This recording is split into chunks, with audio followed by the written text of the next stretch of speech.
Welcome to Innovating Leadership, Co-Creating Our Future. I'm your host, Maureen Metcalf. With me on the show today is Amer Kaissi, author and professor of healthcare administration at Trinity University. Today, we're going to be talking about the power of low ego, high drive leadership. Conventional thinking would have us believe that it's those filled with hubris and free of self-doubt that make the best leaders. But as Amer joins me today to discuss his new book, Humbitious, we'll find that that's not true. Amer, let's start with a little more definition of what is Humbitious and how did you develop the term? Absolutely. Thank you for having me, Maureen. And the term Humbitious is obviously a made-up word, but you kind of have to make up a new word to write a new book, right? So humble and ambitious. On the humility side, we look at things such as being self-aware, such as being generous with the people that you work with, and being open-minded, changing your mind when you need to change your mind. On the ambitious side, we talk about things such as, first and foremost, being competent, right? Knowing your stuff, having the technical knowledge to do the work of leadership. But it's also about having the confidence to make decisions, especially when things are uncertain. And it's also about having the courage to have difficult conversations and to speak up. So when we bring those two together, that brings us to this quality or trait of being a ambitious leader.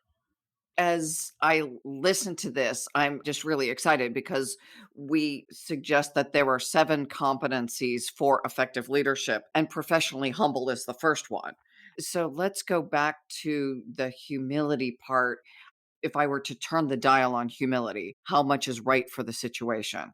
How much humility to dial up? We can think of this on a spectrum or maybe on a 2x2 matrix. On one end, we have humility going from low to high.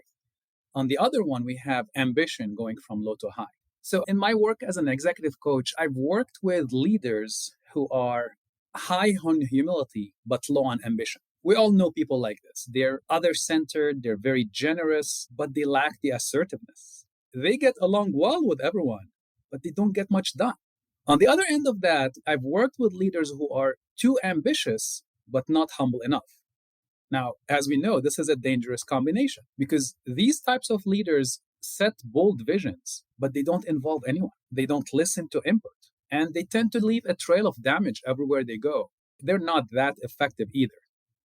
And then we might look at the situation where someone may have low humility and low ambition, but these are not the kind of leaders that I work with, because what's the point? High humility and high ambition, that's what we're talking about, where you can bring in both, and that's ambitious leadership. However, as you suggested, it's not both at 100% all the time. There are some situations where you dial up the humility and you dial down the ambition, and other situations where you do the opposite. There are some people that you'll be working with, for example, that will require you to bring in more of the softer stuff, the humility, the compassion, the empathy, whereas others might need a little bit of a kick in the behind, for a lack of a better term, to motivate them. So it's really about using our emotional intelligence as leaders to determine how much do I bring up each one of these good traits to every situation, every team, every meeting. Can you tell us a little bit about the research? Because intuitively it makes sense. And yet we don't see an abundance of people who dial that needle well. Well, let's start from the beginning, right? With the classical management book, Good to Great, that we're all familiar with, and I'm sure the listeners either have read it or at least have heard of it. Very, very briefly, Jim Collins and his team studied 1,400 organizations and found that 11 of them were able to make the leap from good to great financial performance. So naturally, they went in and they studied these organizations to see what is in common between them and how are they different from the vast majority of other organizations.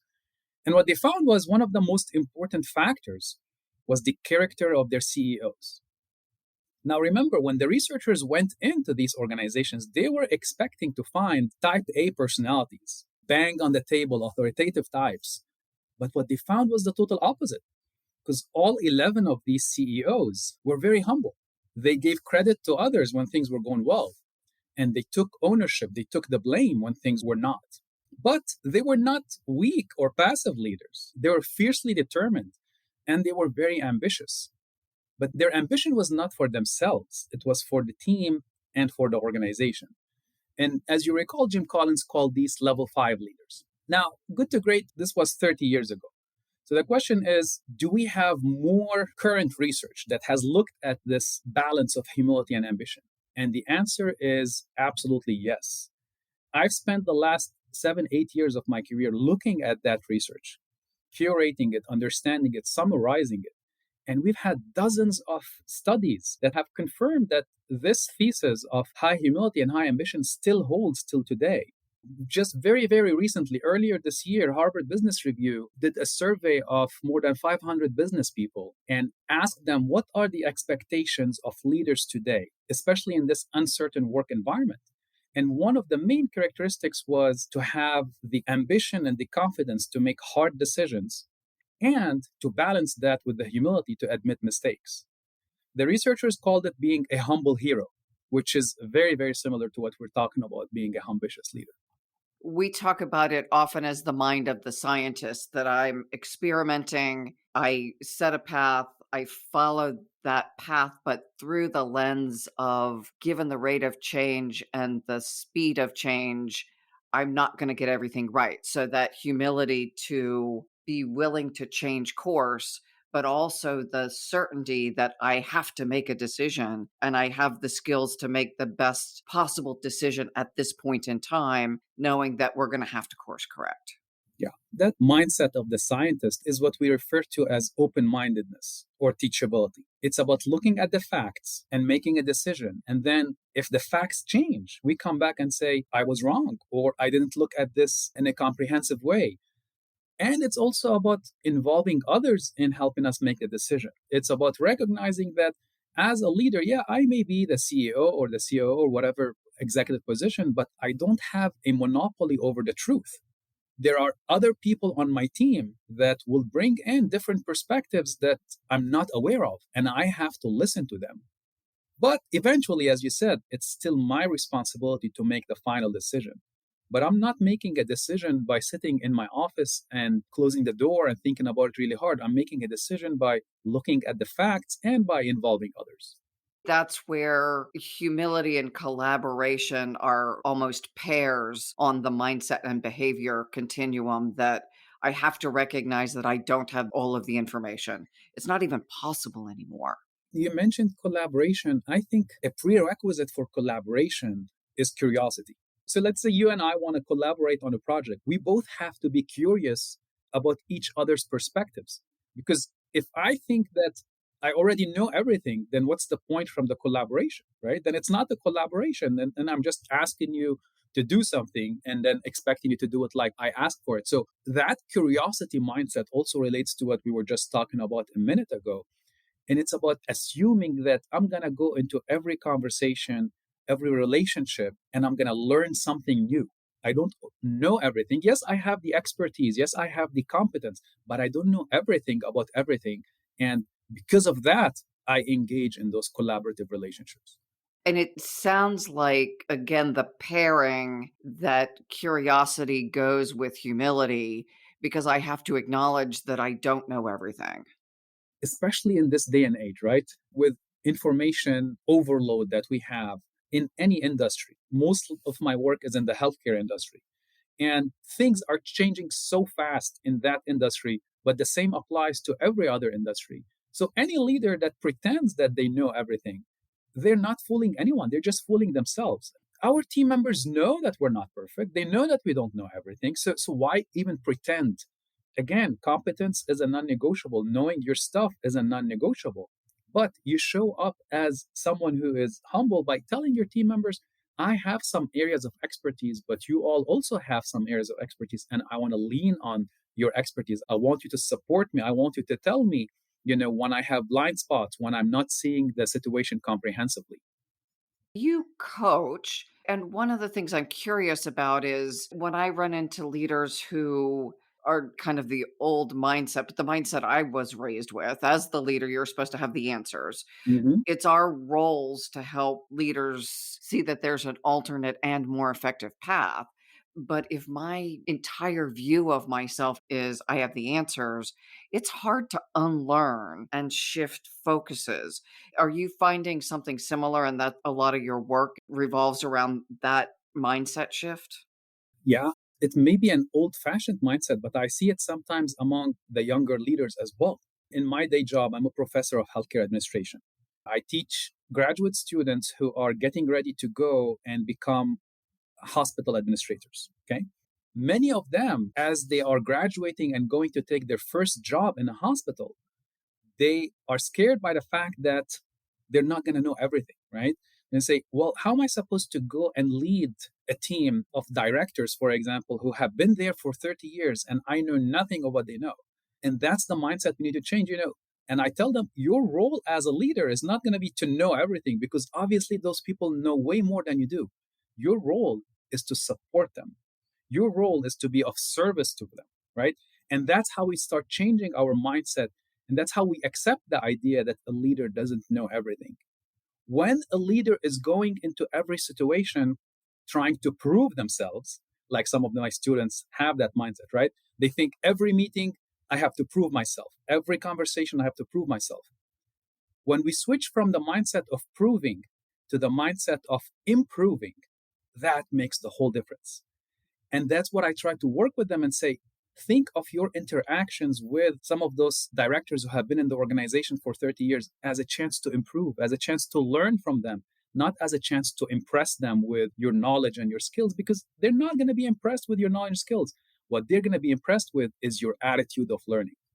I love that, especially as young folks, because to your point, if I come out acting like I know everything, especially if I know it's a facade, then I'm going to look like a jerk. Everyone knows a story about some big shot young MBA or, master's students who comes in and pretend like they know everything. People see through that within the first week. They know that you don't know everything. So again, why pretend? But rather adjust that mindset and think, okay, how do I take advantage of every situation as a learning opportunity?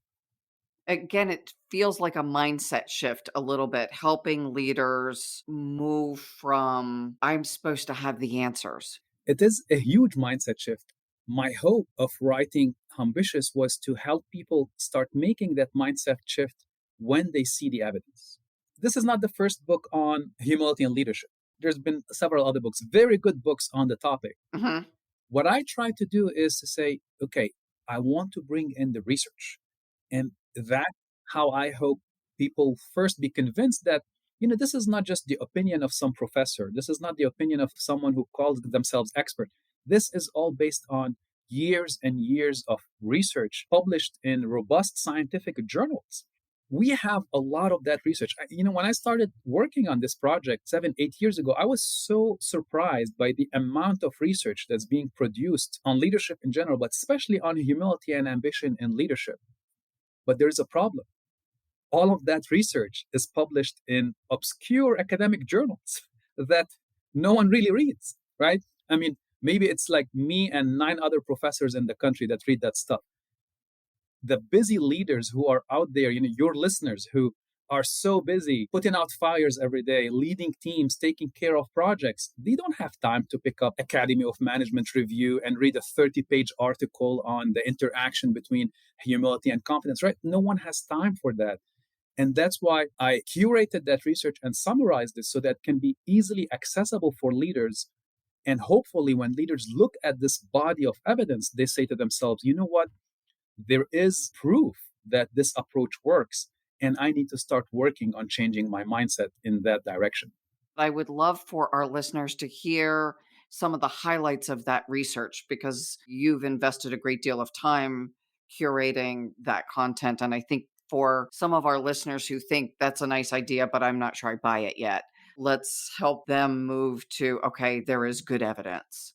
Sure. Just to set it up, the way this research is done is not by asking a leader, are you a humble leader?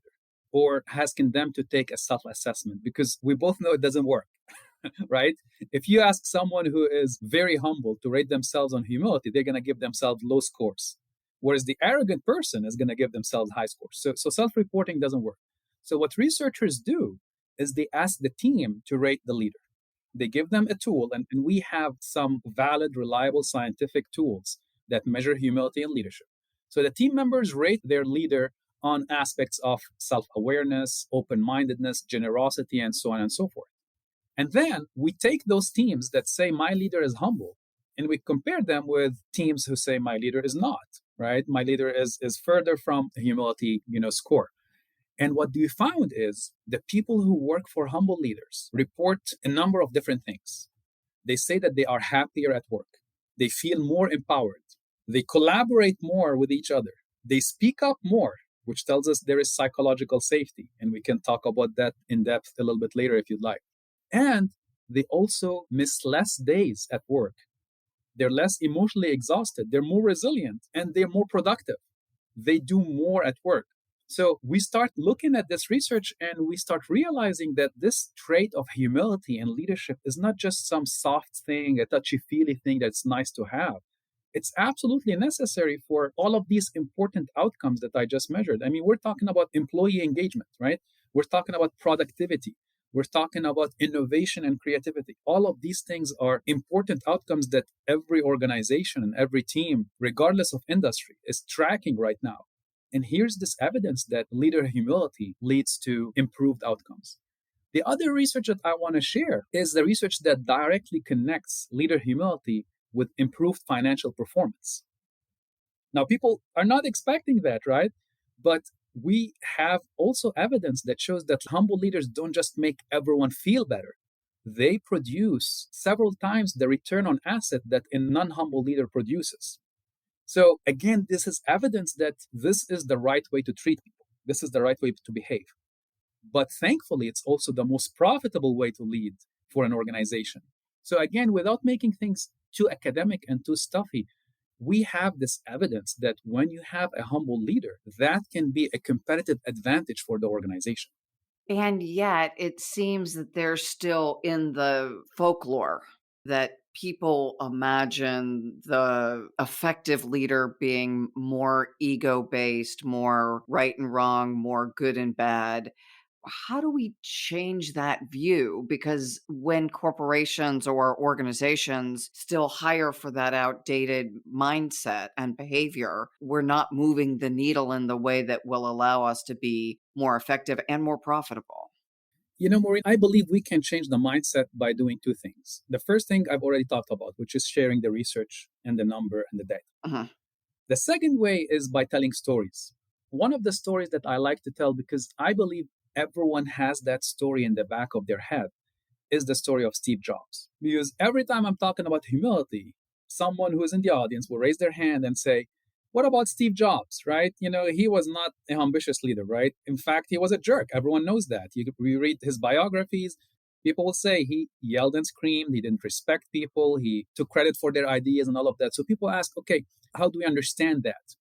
What most people don't realize is that they only know half of the story of Steve Jobs. They don't know the full story. When Steve Jobs first started at Apple, when he was a real jerk who yelled at others and took credit for their ideas and all of that, he actually got fired from Apple mostly because of these behaviors. He got fired from the company that he built. And then he left Apple and he went and he worked at two other organizations. And in that process started gaining some humility. He even admitted that himself at a speech that he gave at Stanford University a few years later. He said that getting fired was the bitter medicine that the patient needed, and the patient being himself, and the disease being narcissism or being a jerk. When Steve Jobs came back to Apple, let's call him Steve 2.0, right? That's the second version of Steve Jobs. When he came back, he had gained some humility. He wasn't perfect, but he listened more. He gave credit to others. He involved others. So he portrayed many of these humble behaviors that we're talking about. He still had the ambition. Remember, his ambition was to make a dent on the world. That's how he described it. But when he married that with the humility, that's when the magic started to happen. If you really look at some of the best products that Apple has produced, the iPad, the iPod, the iPhone, all of these came in that second stint, not in the first stint. And a big part of that was the leadership style that Steve Jobs in his second stint adopted, which is marrying the humility with the ambition. So long answer to your question, but I believe we can share the data, but we also have to share stories. Can you give us then, Amer, some examples of leaders who are on the other end of the spectrum, who lacked humility and the consequences of that? Yeah, we can share the research on that. How does the research make sense of non-humble people who become successful? Yes, please do that. If we look at business leaders, or even if we look at some political leaders, without mentioning any names, we all have examples of leaders who are not humble, who have achieved some success. Let's call them narcissists. Let's call them jerks. Call them whatever you want. So how do we make sense of that? I've been making the case for ambitious leaders that achieve success for their organizations and their teams, but how do we make sense of the narcissists? So the research is clear. Narcissists tend to emerge more as leaders. They are chosen more for leadership positions, and there's clear evidence behind that. So let's say you and me are on an interview panel, okay? And we're interviewing candidates for a leadership position. And we have two candidates. One is a narcissist and one is more humble. The research shows us that chances are 9 times out of 10, we're going to select the narcissist. That's how it works. Because narcissists tend to be charming. They tend to tell you what you want to hear. They are extroverted. They're exciting. So we tend to choose that individual more for a leadership position. However, 6 months down the road, when that person is alienating everyone around them and bullying everyone and making everyone's lives miserable, we're regretting our decision. So what we're seeing here is that there is a difference between leadership emergence and leadership effectiveness, right? So narcissists or people who lack humility, yes, they can emerge more as leaders, but they are not effective in the long run. And we have a lot of evidence on that. Because they are lousy team players, because they're bad managers and overall bad leaders, they don't achieve success in the long run. This difference between leadership emergence and leadership effectiveness reminds me of a very complex management theory called the chocolate cake model. It's very simple, actually. So let me tell you about the chocolate cake model a little bit, because I think it's a good analogy for the listeners to remember. Maureen, I want you to imagine that I bring you a whole chocolate cake and I put it on the desk right in front of you. And I ask you to eat the whole thing in an hour, the whole thing. Okay? So you take your first slice, and the first few bites obviously are amazing, right? The richness, the texture, the flavor, the moisture, you're really enjoying that chocolate cake. Now let's go back to the narcissists. The first few times you interact with a narcissist, you really enjoy it. Because again, they're charming, they're charismatic. They tell you a story, they tell you what you want to hear. And that typically happens in the interview. So you are charmed by them, so we end up hiring them. Now let's go back to the chocolate cake. You've had 4 or 5 pieces already. You're not enjoying it anymore. You're starting to become nauseous. You're hating that chocolate cake. The same applies to working with a narcissist day in and day out. Once we hire them, if you have to work with them, or even worse, for them, you're eating that chocolate cake every single day. And it's having some negative impact, not only on your physical health, but especially on your mental health. So that's how we make sense with the successful narcissists. Yes, they do emerge more as leaders, but they don't achieve long-term success and they don't leave a positive legacy behind. I love the example. That presents, though, a problem for everyone who's hiring. My instinct is hire the outgoing one who has the great stories and the great example, not the one who's a little understated, maybe a little boring. They are less exciting because they have all of these positive traits. So how do we start selecting differently for hiring for political office, where everything from school boards to high office, it seems that we have been trained with the bias toward narcissists. That is absolutely correct and valid. I've fallen into that trap myself. When I'm interviewing candidates applying to graduate program, my graduate program in healthcare administration, I've noticed myself in the past, I have fallen in the trap of selecting the outgoing, charismatic narcissist. Now, let me make sure here, we're not saying every outgoing person is a narcissist, right? But there is that personality type that will charm you and tell you the stories and all of that. And then once you start working with them, you realize that it's all about them. So how do we prevent that from happening? I think first we start with the awareness of it, with the awareness that it's not always the most charismatic, the loudest, the most talkative that is going to be the best student or the best leader or the best politician, right? Now, in an interview, what are some of the questions? Like, let's make this as practical as possible. In an interview, what questions can we ask? I think we can ask some of the traditional questions that are typically asked, but we need to listen better to the answers. For example, one of the questions that most managers will ask is, tell me about an achievement that you've had in the past. Tell me about a success or a project that went really well. When we ask that question, we have to listen really well to how the person answers it. Because a narcissist is going to answer it with, I did this and I did that and I achieved it all on my own. And it all went well because of my awesomeness, because of my genius, because of how smart I am. A more humble person will take some credit, but will also say, I had a team that helped me. We got a little bit lucky. We were in the right place at the right time. The market behaved in a way that allowed us to achieve. So they acknowledge all of these other factors that allowed the success, especially the team around them. And that's how we start to tease out some of these traits from the interview.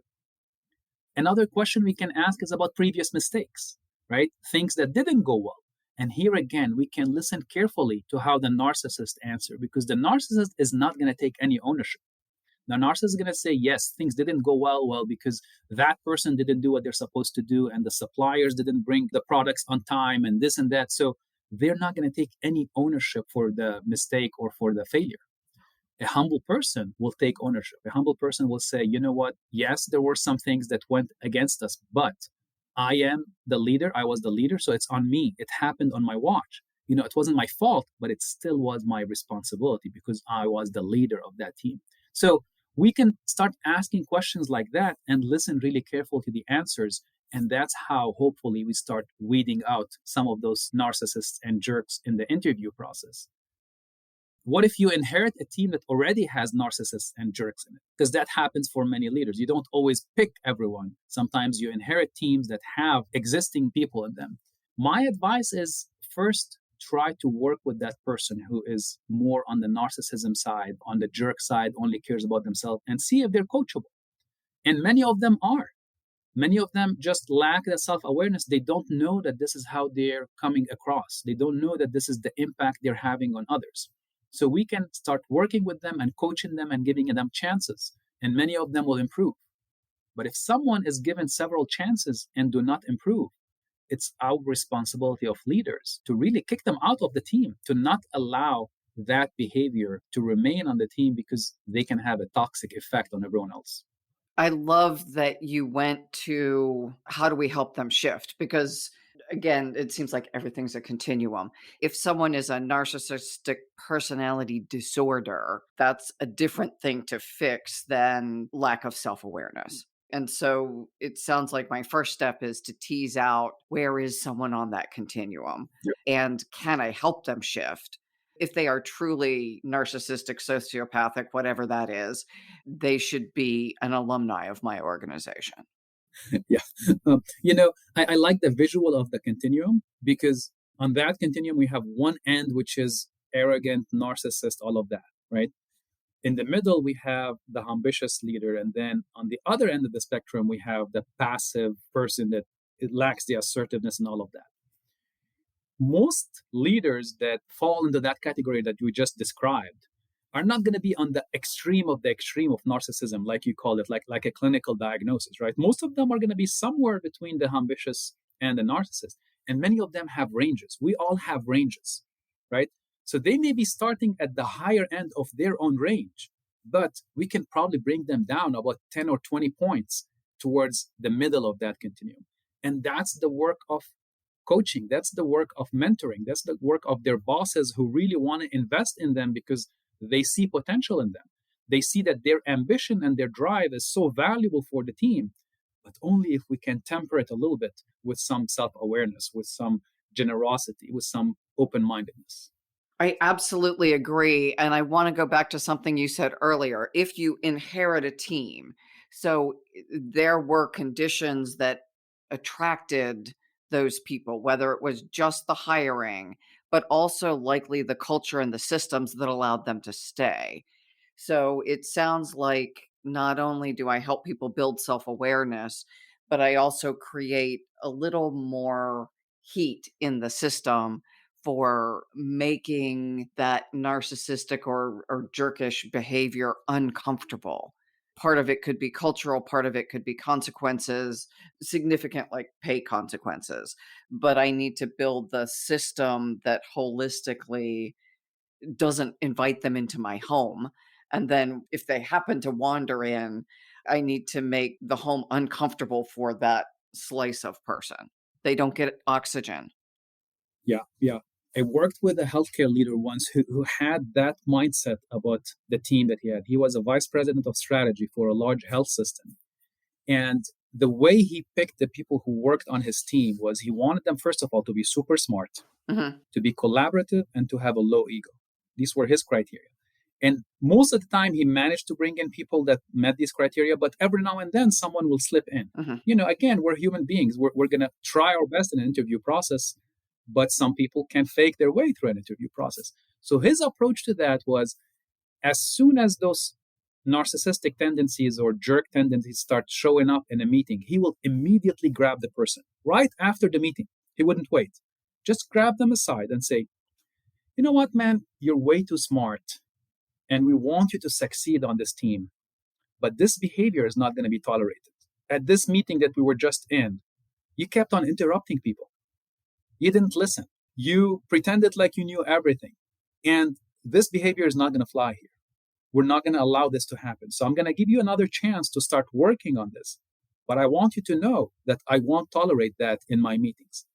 And it was about how fast he acted on it. Because as we know, what gets tolerated gets promoted, right? If he allowed that to happen only once with no consequences, then that person will think, well, it's okay to behave like this. So it's our responsibility as leaders to monitor that and to make sure that the way people behave on the team is in accordance to how we want the culture of the team to be.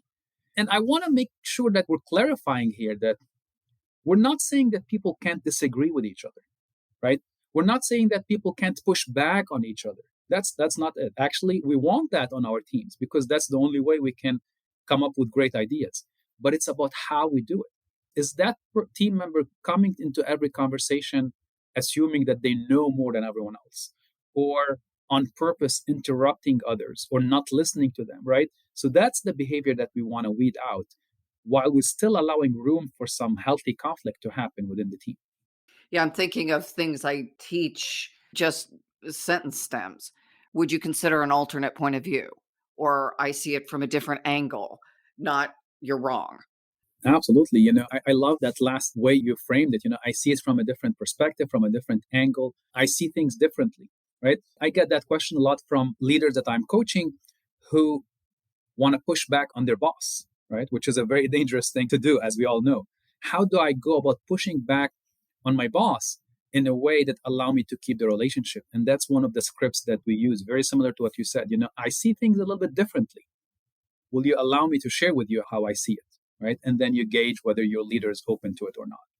Is there a way to measure humility, ambition? You talked about a 2x2 matrix. You talked about interviews. If I were adding that to my performance management system, because I really value it, I want to make sure that we have taken it into account. And also, I may have people on my team who are moving in the right direction, but not yet there, including, and we haven't talked about the more passive ones. We've talked more about the jerk people, but not the super smart person who just hasn't yet developed a voice. Let's start with how do we measure it, and then we'll get to the ones who are on the passive end of the spectrum. As I mentioned earlier, we've had years and years of research and well-developed tools that help us measure things. And I brought some of that together and created a very easy-to-use tool to measure your ambitiousness on a scale of 1 to 10. Rate yourself on 10 questions. And these questions are things such as, I will believe that I'll achieve great things in my career, but I also constantly seek feedback from others. I spend time in thinking and reflection. I regularly change my mind about issues when new facts emerge. So a good balance between the humble traits and the ambitious traits. And I have that tool, that ambitiousness measure scale on my website, and people can take it for free.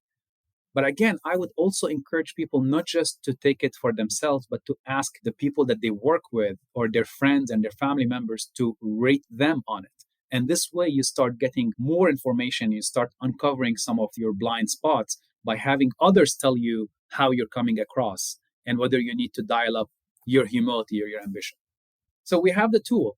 Now let's go and talk about the ones on the passive end of the scale, right? How do we help those, right? As you mentioned, you may have someone on your team who's super smart. They know their stuff, but they're not speaking up. They are not pushing back in a meeting when they have a different opinion. They are delaying difficult conversations, right? They may have someone on their team who is not performing well, but they don't have the courage to hold them accountable or to tell them that you're not meeting expectations. How do we help those? What we're dealing with here is the relationship between confidence and competence. If we think about the narcissists, those are the people who have way more confidence than competence. On the other end of the scale, the passive ones, those are the ones who have more competence but don't have the confidence yet. And we need to work on their confidence. And in my opinion and my experience as a coach, one of the best ways to address confidence is to give them the skills. So what are the skills that they need to start speaking up more in a meeting? What are the skills that they need to have a difficult conversation with a direct report, right? A lot of that has to do with equipping them with scripts, equipping them with habits, with behaviors. We all know difficult conversations, how important that is, right? People are afraid to have these conversations because they don't know how to have them. No one has ever trained them to have them. So maybe we can tell them, start with the facts and then share your opinion and then listen, right? 3-step process. Okay, now I have those skills. I start applying them in low stake situations. And then once I master those, I bring them to the important situations. So we can do a lot of different things, again, coaching the people who are on the other end of the scale and helping them develop that ambition so that it can match their existing humility. That's really helpful. So as I listen to you, I think about how gender plays in. A lot of people, a lot of smart people have looked at that, and we have tons of research on the gender issue. I'm going to try to summarize 20 years of research in 2 minutes. I'm going to make a lot of overgeneralizations here. So I want the audience to know that this is grossly overgeneralized.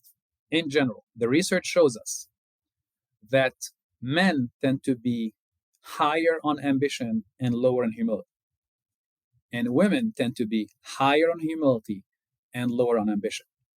Now, I'm sure you and I and everyone who's listening have dealt with male leaders who were so humble and have dealt with female leaders who were not that humble.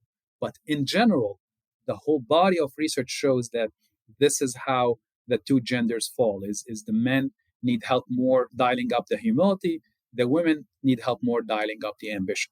That was my assumption.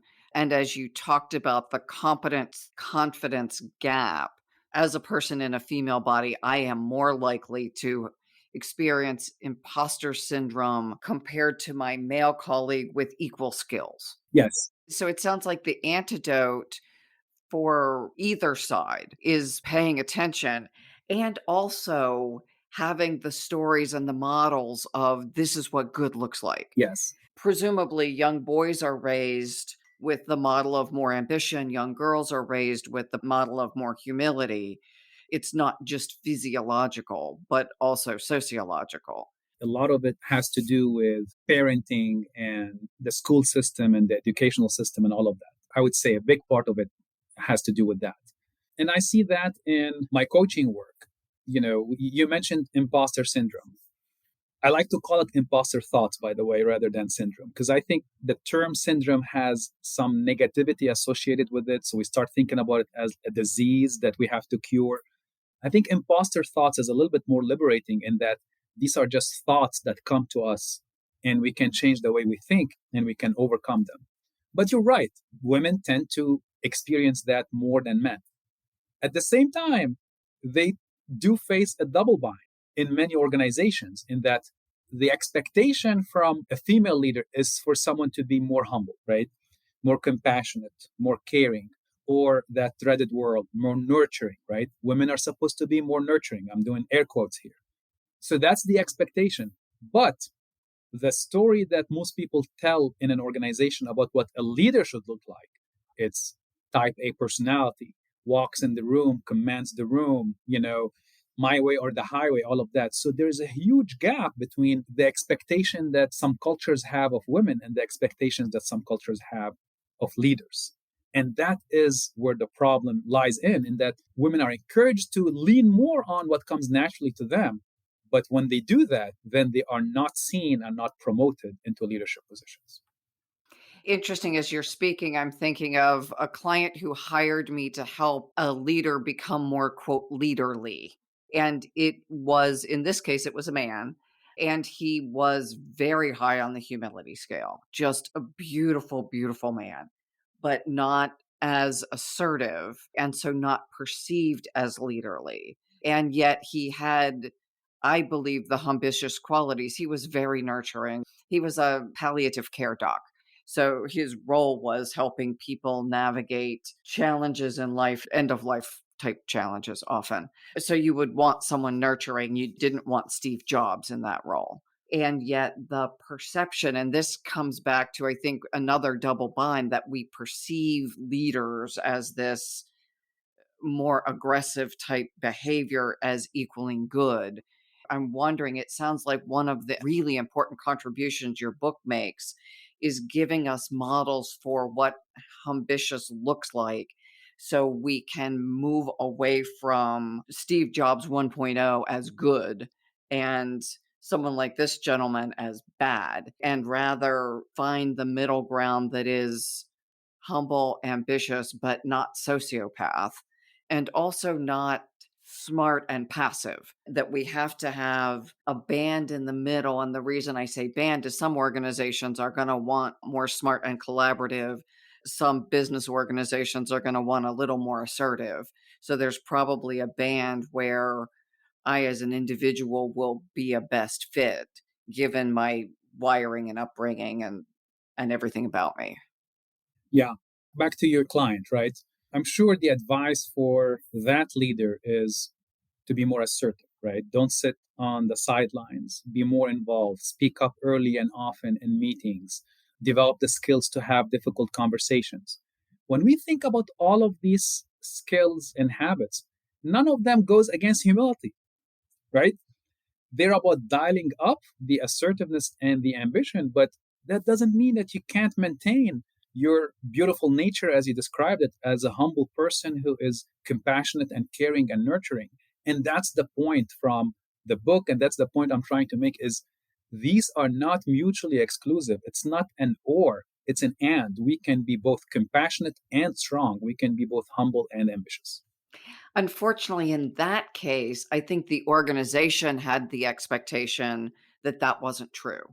The organization wanted him to be much more assertive than he was innately. And maybe he should have been a little bit more, but it seemed in that case not just to change the individual, but change the expectation that who's the guy who walking tall man with big stick, that's what good looks like. And if that's what the organization believes is good, in my mind the problem was largely the organization's view and less about the individual. Yeah. Sometimes it's not the right fit. And I talk about that in the book. It would be naive and honestly unrealistic to say that this approach to leadership works in every situation, in every organization, in every culture. It doesn't. There are some organizational cultures that, as you described, are still old fashioned. They still see leaders in a certain light. And honestly, that ambitious approach is not going to work. It's not going to be a good fit. And I tell leaders, if you find yourself in that situation, you have to make a really hard decision. Do I need the job? Do I need, the financial security that the job provides? And if not, maybe that's not an environment where your traits are going to be appreciated. And maybe it's time to look for another team or another organization. I think it's a really important statement that while we're asserting that this is a better set of characteristics, that there are organizations that are also successful that take a different perspective. Yeah. I've been doing this for a while now and thinking about these things to realize that there are no absolutes. in leadership Mhm. or in life, right? There's no absolutes. Anyone that says this is the approach that works best in every situation for everyone, I know that it's not true. And there is research that shows, just like I shared the research that shows that a ambitious leader tends to get better outcomes, there's research that shows that sometimes having that approach in a team that doesn't appreciate it or expects something different from a leader doesn't work. So we have to acknowledge that. We have to acknowledge that, yeah, it may work 80% of the time, 85% of the time, but there's still some situations where it doesn't work. And either you change the approach or you change the organization. To that end, I'm thinking of all of the changes that have happened even pre-COVID. So we had COVID, we have supply chain issues, we have increased volatility across the board. My hypothesis is that the current context requires more ambitious leaders than assertive leaders. That at some point in the past, assertive without humility actually worked. That equation has now changed. I agree. I totally agree with that for a couple of reasons. So, with all of the challenges that you mentioned that are COVID related or not, what every organization needs today is for their workforce to be highly engaged and for the creativity and innovation to be unleashed, right? To deal with all of these challenges. And we have clear evidence that shows that when leaders adopt this ambitious approach, engagement goes up and creativity and innovativeness is unleashed. The other angle to look at this, which I believe has helped leaders become more humble, is when we reflect at what happened in the last 2 years and a half, a global pandemic, right? All these things that we never imagined would happen in our world. I think that brings some humility to all of us, especially to leaders, especially leaders who had a big ego before and thought, I can control the world. I'm in control of it. I'm the CEO, I'm the king of the kingdom, or the queen or whatever. I can tell the world how to behave. I think that virus, that small little virus that changed the way we live, brought some humility to us to reflect a little bit and say, you know what? Yes, what I do is important. My job is significant, but in the grand scheme of things, I have no control over anything. Which caused a huge level of disruption for people who actually believed they had all the answers. And their world reinforced it. I'm a CXO of a large company, and everyone around me reinforces my competence. And it was an external factor that caused, I think, many people to really reevaluate how effective they were. That may have been very private reevaluations, not public, but the incidence of anxiety and depression, again, my hypothesis, I don't have the research for it, is in part it dislodged us from our comfortable patterns that allowed us to be in control. And I think all of us had some level of discomfort. And for those inclined to be reflective, it prompted reflection, especially because we couldn't leave our houses. There was less to do to distract. So for that group of leaders, it was also an invitation to shift in a way that you're saying is, and I agree, is much more effective. Absolutely. Absolutely. Do you have another story of someone that we all know, or many of us could point to, either real person or even a TV character, who emulates the behaviors you're pointing to? Yeah, since we're talking about crisis and dealing with crisis, I want to talk about a world leader that some of members of the audience may be familiar with, and it's the Prime Minister of New Zealand. So her name is Jacinda Ardern. When Ardern became Prime Minister in 2017, she was the youngest female leader in the world. Now, typically when you have a young leader, especially a young female leader, as we all know, there's doubts, there's skepticism and cynical people around saying, oh, can she succeed? Does she have what it takes? Can she deal with the challenges? And if you recall, a couple of years into her administration, they had a big, huge crisis happen in New Zealand when a terrorist walked into two places of worship and killed 55 innocent people in the town of Christchurch. Her leadership reaction at that point in time was textbook ambitious leadership. First, she started with the humility and the compassion. She went into the victims and the families of the victims, and she went and sat in their living rooms.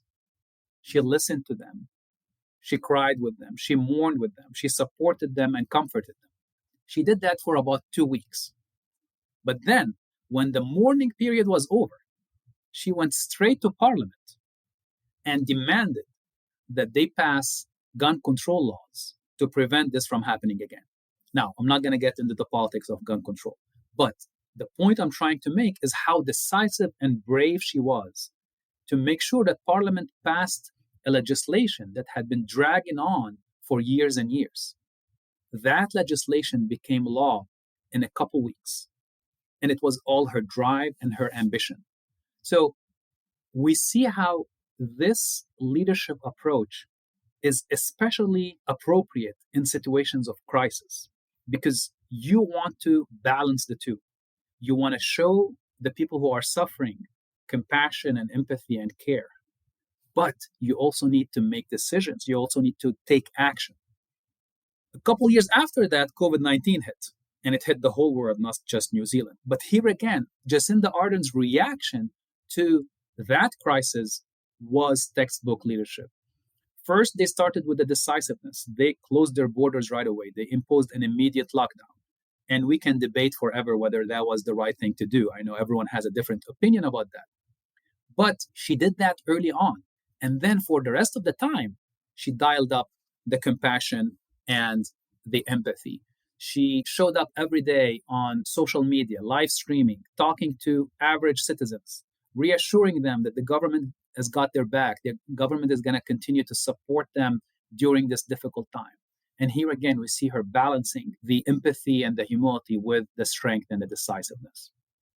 Thank you. That's a beautiful example. And one thing that strikes me as I listen is there are times I can be all humility, compassion, and there are other times I can be all ambition. I'm not a dot in the middle, but I've got the ability to play the range just like a good tennis player, that I can be on both sides of the court, forehand, backhand, but I'm able to move around the spectrum with relative ease. I may find one more comfortable, but what I see as an observer is I can step in with compassion when required, humility when required, and I know the difference.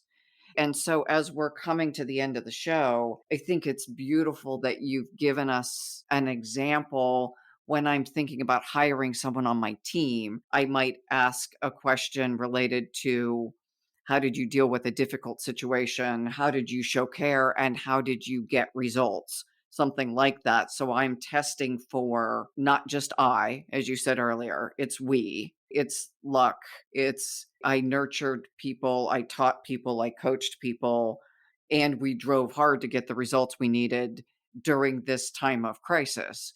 And if I can hear both sides relatively balanced, along with we words, structure words, culture words, then I have likely identified someone who can demonstrate these traits much of the time. Yeah. The one underlying trait, which we kind of touched on a little bit, but we didn't discuss that much, is having the emotional intelligence to know what is required in what situation, right?